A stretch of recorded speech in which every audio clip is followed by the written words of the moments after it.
Assalamualaikum warahmatullahi wabarakatuh. Selamat pagi dan salam sejahtera bagi kita semua. Yang saya hormati Bapak Dr. Heri Firmansyah, SHM Home MPA, selaku dosen pengampu mata kuliah dan dosen pembimbing kami, serta teman-teman yang saya hormati. Perkenalkan kami dari kelompok 5 yang beranggotakan. Yang pertama ada Alexa Abigail dengan NIM 205-24001. Yang kedua ada Crescentia Viola Priscilla Audrey Hapsari dengan NIM 205-24002. Lalu ketiga ada Denis Hermanto dengan NIM 205-24011. Keempat ada Elsa Palar dengan NIM 205-24070. Dan terakhir saya sendiri Yesa Morsia dengan NIM 205-24075. Puji syukur kehadirat Tuhan Yang Maha Esa atas segala rahmat dan karunia-Nya, sehingga pada hari ini kami diberikan kesempatan untuk mempresentasikan hasil skripsi kami yang berjudul Pertanggungjawaban terhadap tindak pidana penyertaan dalam pembunuhan berencana yang dilakukan secara bersama-sama dengan studi kasus putusan hukum nomor 490/PITB/2017/Pengadilan Negeri Jakarta Timur. Topik ini kami angkat karena kami ingin mengkaji lebih dalam bagaimana penerapan pertanggungjawaban pidana terhadap pelaku penyertaan dalam pembunuhan berencana, khususnya ketika tindak pidana tersebut dilakukan bersama-sama. Melalui studi kasus yang kami teliti, kami ingin memahami bagaimana hakim mempertimbangkan peran masing-masing pelaku secara adil dan profesional. Semoga apa yang kami sampaikan pada hari ini dapat bermanfaat dan memberikan wawasan baru untuk kita semua. Tanpa berpanjang kata, izinkan kami untuk memulai presentasi ini. Kita masuk ke dalam bab 1, yaitu pendahuluan, dan yang pertama adalah latar belakang. Kasus pembunuhan berencana di Pulau Mas menjadi contoh nyata kompleksitas dalam menentukan pertanggungjawaban pidana bagi pelaku penyertaan di Indonesia. Indonesia, sebagai negara kepulauan dengan jumlah penduduk besar dan tersebar luas, menghadapi kerentanan tinggi terhadap berbagai kejahatan, mendorong sebagian individu untuk melakukan tindak pidana sebagai jalan pintas. Pembunuhan, khususnya pembunuhan berencana, menjadi salah satu kejahatan dengan angka yang mengkhawatirkan. Kejahatan ini seringkali melibatkan perencanaan matang dan kerjasama antar pelaku, sehingga analisis penyertaan dalam tindak pidana menjadi sangat penting. Kasus pembunuhan berencana di Pulau Mas yang melibatkan perampokan dan mengakibatkan korban jiwa menjadi studi kasus yang relevan untuk memahami kompleksitas penerapan hukum terhadap pelaku penyertaan dalam kejahatan terorganisasi tersebut. Penelitian ini bertujuan untuk mengkaji pertanggungjawaban pidana pelaku penyertaan dalam pembunuhan berencana, khususnya dengan merujuk pada putusan nomor 490 dalam Pengadilan Negeri Jakarta Timur untuk mengevaluasi kesesuaian antara peraturan hukum pidana dan praktik peradilan dalam menentukan hukuman.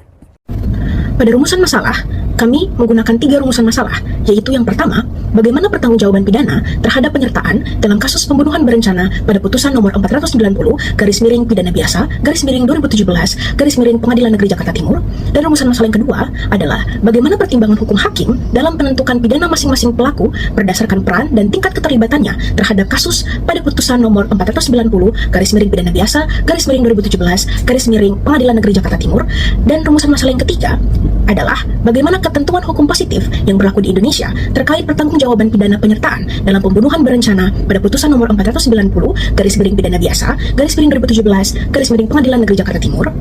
Oke, kita lanjut ke bab kedua, yaitu tinjauan umum. Tinjauan umum berisi 2 bagian. Yang pertama ada kerangka konseptual dan yang kedua ada kerangka teoritis. Di sini saya akan membahas kerangka konseptual. Sesuai dengan judul mini skripsi yang kami buat, di sini kami mengambil 4 kerangka konseptual. Yang pertama ada pertanggungjawaban pidana.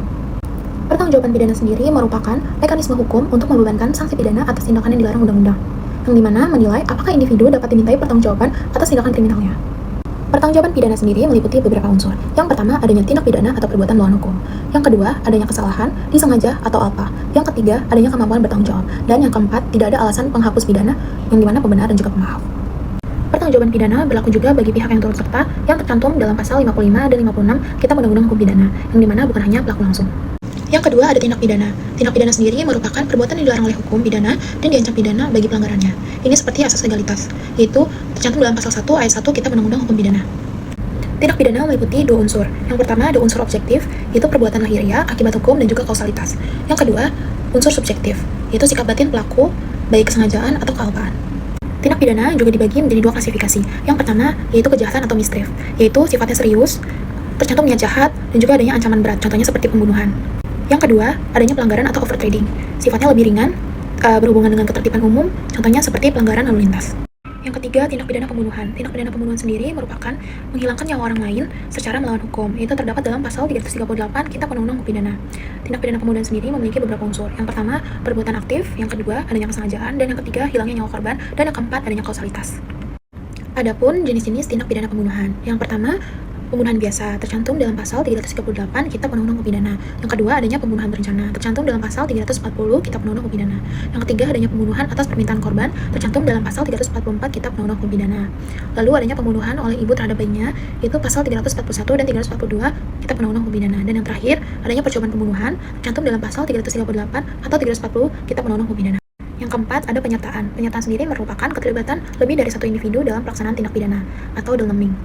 Dasar hukum penyertaan terdapat di pasal 55 dan pasal 56 Kitab Undang-Undang Hukum Pidana. Adapun jenis subjek penyertaan, yang pertama pelaku langsung atau pleger. Yang kedua ada penyuruh, downplegen. Yang ketiga ada pelaku bersama-sama, medepleger. Yang keempat ada penganjur, Uitloker, dan yang kelima ada pembantu, Medepliticke. Syarat penyertaan sendiri, yang pertama, tindak pidana selesai atau diniatkan. Yang kedua, adanya kerjasama atau kesepakatan. Yang ketiga, adanya kesengajaan atau dolus. Yang keempat, ada kontribusi nyata. Dan yang kelima, pelaku mampu bertanggung jawab. Masuk pada kerangka teoritis, kami menggunakan beberapa teori di dalamnya. Untuk teori yang pertama, ada teori pemidanaan, yang dimana pada teori pemidanaan terdapat beberapa teori pula di dalamnya, yaitu ada teori absolut atau pembalasan, yang dimana hukuman dijatuhkan semata-mata sebagai balasan atas kejahatan yang dilakukan, yang berfokus pada keadilan retributif tanpa mempertimbangkan manfaat yang lain. Kemudian ada teori relatif atau tujuan, yang dimana teori ini menyatakan bahwa hukuman bertujuan untuk mencegah kejahatan dan memperbaiki pelaku. Hal ini pula mencakup pencegahan umum, khusus, dan juga rehabilitasi. Kemudian ada juga teori gabungan. Di dalam teori gabungan ini menggabungkan beberapa aspek, yaitu aspek pembalasan dan juga tujuan preventif, yang dimana hukuman mencerminkan kecaman moral sekaligus bertujuan untuk memperbaiki pelaku. Masuk pada teori kedua, yaitu teori keadilan. Adapun beberapa ahli yang mengemukakan pendapatnya mengenai teori ini. Yang pertama adalah Plato. Plato mengemukakan pendapatnya bahwa keadilan adalah harmoni sosial dan moral yang dimana setiap individu menjalankan peran sesuai dengan kodratnya. Kemudian Aristoteles mengemukakan pendapatnya bahwa keadilan sebagai keseimbangan yang dibagi menjadi tiga, yaitu ketaatan pada hukum atau keadilan umum, lalu pembagian hak sesuai proporsi atau distributif, dan memperbaiki ketimpangan akibat pelanggaran hukum atau korektif. Dan yang terakhir ada pendapat dari John Rawls. Dia mengemukakan pendapatnya bahwa keadilan menuntut kebebasan setara dan ketimpangan hanya dibolehkan jika menguntungkan kelompok yang lemah. Pada teori yang ketiga, kami mengambil prinsip proporsionalitas, yang dimana prinsip proporsionalitas ini menuntut agar hukuman sebanding dengan tingkat keseriusan tindak pidana. Dilihat dari filosofisnya, prinsip ini bertujuan untuk mewujudkan keadilan melalui hukuman yang tidak berlebihan maupun terlalu ringan. Kemudian, pada teori yang keempat, yaitu teori pertanggungjawaban pidana, yang dimana pertanggungjawaban pidana merupakan dasar untuk menjatuhkan sanksi hanya kepada pelaku yang benar-benar bersalah dan terkait langsung dengan tindak pidana yang dilakukannya. Teori ini berasal dari hukum Eropa kontinental yang sudah berkembang menyesuaikan kompleksitasnya dengan kasus modern. Khairul Huda mengemukakan pendapatnya bahwa tidak ada pertanggungjawaban tanpa perbuatan pidana. Kemudian, pada teori yang kelima, teori hak asasi manusia, Jimli Asidik mengemukakan pendapatnya bahwa hak asasi manusia adalah hak universal yang melekat pada setiap manusia untuk hidup secara bebas dan bermartabat. Hak asasi manusia bukan hanya semata-mata kebebasan dari kekerasan, tetapi juga hak atas rasa aman, termasuk di rumah kita sendiri. Nah, dalam konteks kasus perampokan dan pembunuhan, teori hak asasi manusia menekankan bahwa pentingnya perlindungan terhadap hak hidup dan rasa aman kepada setiap individu. Pada teori yang keenam, yaitu teori kebijakan kriminal, terdapat beberapa hal di dalamnya, yaitu yang pertama, ada penal policy. Penal policy merupakan penanggulangan kejahatan melalui hukum pidana yang digunakan setelah kejahatan terjadi, dengan cara menjatuhkan sanksi pidana kepada pelaku kejahatan. Sebagai contoh, pidana penjara dalam KUHP bagi pelaku perampokan atau pembunuhan. Kemudian, ada non-penal policy. Non-penal policy merupakan pencegahan kejahatan dengan mengatasi faktor penyebabnya, seperti kemiskinan atau pengangguran. Sebagai contoh, pemerintah menciptakan lapangan kerja atau memberikan pendidikan untuk mencegah tindakan kriminal. Menurut Hofnaggles, kebijakan kriminal mencakup pencegahan, respon, rasional terhadap kejahatan, dan penetapan suatu perbuatan sebagai kejahatan. Kemudian, yang terakhir, yaitu asas legalitas, yang dimana asas legalitas menyatakan bahwa seseorang hanya dapat dipidana jika perbuatannya telah diatur dalam hukum sebelum dilakukan, terdapat pada pasal 1 ayat 1 KUHP. Asas ini melindungi hak setiap individu dari tindakan sewenang-wenang negara, menjamin keadilan, dan memastikan setiap unsur pidana, termasuk penyertaan, diatur secara tegas dalam hukum. Selanjutnya, saya akan menjelaskan metode penelitian yang kami gunakan dalam penelitian kasus ini. Yang pertama, ada sifat penelitian. Dalam kasus ini, kami menggunakan sifat penelitian deskriptif analitik untuk menganalisis putusan-putusan mengenai pertanggungjawaban tindak pidana penyertaan dalam pembunuhan berencana. Deskriptif analitis ini berguna untuk mengidentifikasi masalah, mengumpulkan data, dan menggambarkan karakteristik subjek penelitian. Lalu yang kedua, ada jenis dan teknik pengumpulan data. Yang pertama ada jenis data. Dalam penelitian ini, kami menggunakan jenis penelitian normatif atau doktrinal yang mengandalkan data sekunder. Data sekunder ini terdiri dari 3 jenis bahan hukum, yaitu bahan hukum primer, bahan hukum sekunder, dan bahan hukum tersier. Bahan hukum primer yang kami gunakan yaitu putusan Pengadilan Negeri Jakarta Timur pada perkara nomor 490 pidana biasa /2017 Pengadilan Negeri Jakarta Timur. Lalu ada Undang-Undang Dasar Negara Republik Indonesia tahun 1945 tentang negara Indonesia adalah negara hukum, pasal 1 ayat 3. Lalu ada Kitab Undang-Undang Hukum Pidana meliputi pasal 338 tentang tindak pidana pembunuhan biasa, pasal 55 ayat 1 tentang penyertaan dalam tindak pidana, pasal 56 tentang pembantuan dalam tindak pidana, pasal 44 tentang keadaan tidak mampu bertanggung jawab, pasal 1 ayat 1 tentang asas legalitas, pasal 341 dan 342 tentang pembunuhan dalam kondisi khusus, pasal 365 tentang tindak pidana pencurian dengan kekerasan, pasal 340 tentang tindak pidana pembunuhan berencana. Lalu, ada bahan hukum sekunder dan tersier. Bahan hukum sekunder yang kami gunakan yaitu buku-buku teks oleh ahli hukum berpengaruh. Lalu jurnal-jurnal hukum dan pendapat para sarjana. Lalu kasus-kasus hukum dan jurisprudensi. Lalu di sini ada bahan hukum tersier, yaitu jurnal-jurnal hukum, kamus, ensiklopedia, dan indeks kumulatif. Yang kedua ada teknik pengumpulan data. Teknik pengumpulan data yang kami gunakan dalam kasus ini yaitu teknik dokumentasi, yaitu membaca dan menelaah data dalam direktori putusan Pengadilan Negeri Jakarta Timur. Lalu, fokus pada putusan terkait pertanggungjawaban tindak pidana penyertaan dalam pembunuhan berencana. Lalu, di sini kami juga menggunakan teknik pustaka atau library research, yaitu penelitian kepustakaan yang menggali data dengan menelaah buku-buku dan literatur dan menganalisis berbagai sumber akademik yang relevan. Dalam penelitian ini, peneliti menggunakan pendekatan penelitian hukum normatif atau normative law research. Pendekatan ini difokuskan pada analisis terhadap peraturan perundang-undangan tertulis atau bahan hukum lainnya.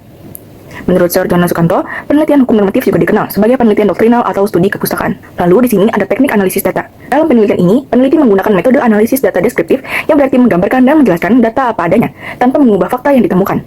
Lalu, data yang dianalisis dalam kasus ini yaitu mengenai tindak pidana pembunuhan berencana yang dilakukan secara bersama-sama berdasarkan putusan Pengadilan Negeri Jakarta Timur nomor 490 garis miring pidana biasa garis miring 2017 garis miring Pengadilan Negeri Jakarta Timur.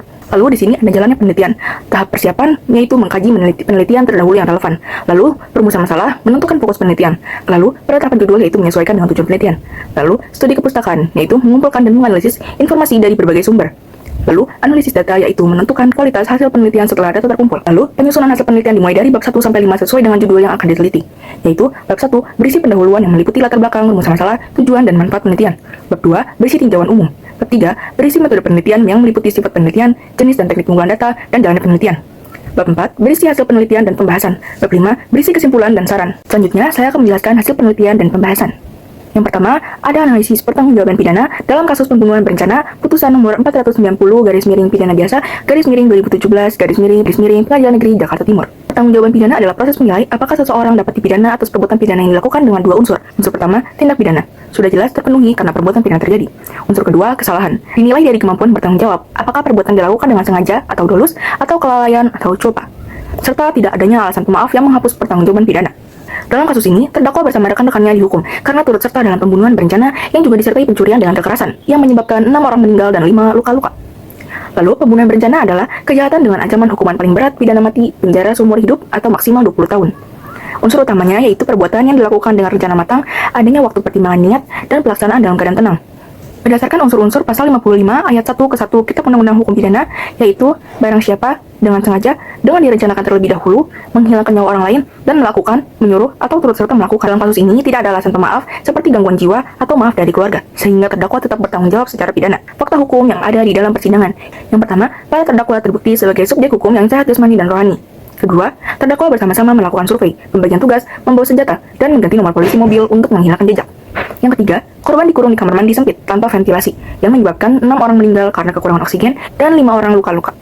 Selanjutnya masuk ke dalam bagian pembahasan kedua, yaitu pertimbangan hukum hakim dalam menentukan pidana masing-masing pelaku berdasarkan peran dan tingkat keterlibatannya terhadap kasus pada putusan nomor 490. Peristiwa perampokan dan pembunuhan sadis di Pulau Mas, Jakarta Timur menghasilkan 6 korban jiwa dan 5 korban luka-luka. Kejadian ini melibatkan 4 pelaku dengan Ramlan Butar-Butar sebagai otak pelaku yang tewas ditembak polisi, 3 terdakwa lainnya, Ridwan Sitorus sebagai terdakwa 1, Erwin Situmorang sebagai terdakwa 2, dan Alvin Bernius Sinaga sebagai terdakwa 3 diadili di Pengadilan Negeri Jakarta Timur. Hakim dengan cermat membedakan peran masing-masing terdakwa. Terdakwa 1 yaitu Ridwan Sitorus dan terdakwa 2 yaitu Erwin Situmorang dikategorikan sebagai mereka yang melakukan dalam pasal 55 ayat 1 KUHP. Mereka secara langsung terlibat dalam eksekusi dan penggunaan kekerasan fisik terhadap korban sehingga bertanggung jawab atas tindakan pembunuhan dan perampokan. Bukti-bukti persidangan yang kuat termasuk keterangan saksi dan barang bukti menunjukkan keterlibatan langsung para terdakwa. Sedangkan untuk terdakwa 3, Alvin Bernius Sinaga dikategorikan sebagai yang turut serta melakukan perbuatan dalam pasal 55 ayat 1 KUHP.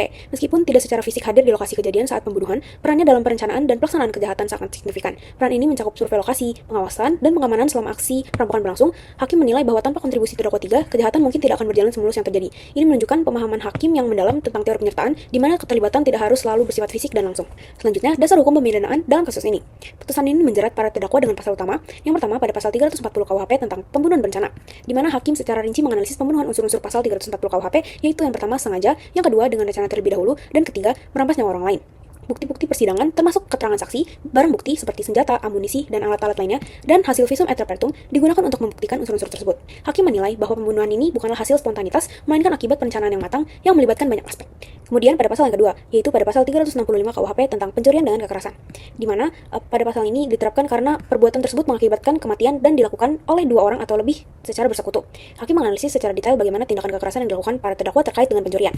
Pertimbangan hukum hakim dalam menjatuhkan pidana terhadap para pelaku dilihat juga dari dua aspek, yaitu aspek yuridis dan aspek non-yuridis, di mana pada aspek pertama yaitu aspek yuridis akan menganalisis bukti-bukti persidangan, yaitu hakim menganalisis secara cermat seluruh bukti yang diajukan selama persidangan, termasuk keterangan saksi mata, saksi ahli, barang bukti. Selanjutnya akan menganalisis pasal-pasal KUHP yang relevan, yaitu hakim akan menerapkan pasal 340 dan juga pasal 365.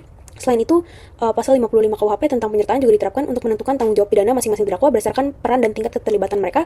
Kemudian masuk ke dalam aspek non-yuridis, yaitu hakim akan menganalisis yang pertama pada motif kejahatan, di mana hakim mempertimbangkan motif para terdakwa melakukan kejahatan, yaitu untuk mendapatkan keuntungan ekonomi. Motif ini meskipun tidak membenarkan tindakan mereka, dipertimbangkan sebagai salah satu faktor yang melatar belakangi kejahatan. Kemudian selanjutnya pada faktor cara melakukan tindak pidana, di mana menyekap 11 orang di kamar mandi yang sempit dan menyebabkan kematian 6 orang menunjukkan tingkat kekejaman yang sangat tinggi. Kemudian ada dampak kejahatan, di mana hakim akan mempertimbangkan dampak yang ditimbulkan oleh kejahatan. Kemudian para terdakwa dijatuhi pidana secara individualisme, dan pada amar putusan akhir terdakwa 1 Ridwan Sitorus dan terdakwa 2 Edwin Sitomarang dijatuhkan pidana mati berdasarkan pasal 340 KUHP dan pasal 55 KUHP. Hukuman ini sejalan dengan peran mereka sebagai pelaku utama dan tingkat kekejaman tindakan mereka, di mana terdakwa 1 dan terdakwa 2 ini terbukti sebagai pelaku utama yang secara langsung terlibat dalam eksekusi dan penggunaan kekerasan terhadap korban. Mereka bukan hanya terlibat dalam perencanaan, tetapi juga aktif dalam melakukan tindak pidana yang menyebabkan kematian para korban. Sedangkan untuk terdakwa 3, Alvin Bernius Sinaga, dijatuhkan pidana seumur hidup berdasarkan pasal 340 KUHP, pasal 365 KUHP, dan pasal 55 KUHP. Meskipun turut serta, tingkat keterlibatan Alvin Bernius Sinaga ini atau terdakwa 3 ini dalam kejahatan tersebut lebih rendah dibandingkan dua terdakwa lainnya. Ia secara tidak langsung terlibat dalam eksekusi pembunuhan, meskipun perannya dalam perencanaan dan pengamanan tetap signifikan. Hakim mempertimbangkan perbedaan tingkat keterlibatan ini dalam menentukan hukuman. Pemberian hukuman berbeda kepada para terdakwa menunjukkan pemahaman hakim yang baik terhadap teori penyertaan dan prinsip keadilan. Baik, kita lanjut ke hasil penelitian dan pembahasan bagian C, yaitu ketentuan hukum positif terkait pertanggungjawaban pidana penyertaan dalam pembunuhan berencana. Ketentuan yang pertama, yaitu terdapat di pasal 55 ayat 1 Kitab Undang-Undang Hukum Pidana, yaitu adanya penyertaan, di mana memungkinkan para pelaku dipidana bukan hanya pada pelaku utama saja, tetapi juga terhadap pelaku yang turut serta ataupun menyuruh. Penerapan dalam kasus ini, hakim membedakan peran para pelaku mulai dari pelaku utama, pelaku turut serta, dan juga pembantu, dan dijatuhi pidana sesuai dengan kontribusi dan keterlibatannya masing-masing para pelaku. Lalu, pasal 340 Kitab Undang-Undang Hukum Pidana, yaitu pembunuhan berencana, di mana pasal ini mengatur pembunuhan dengan perencanaan terlebih dahulu.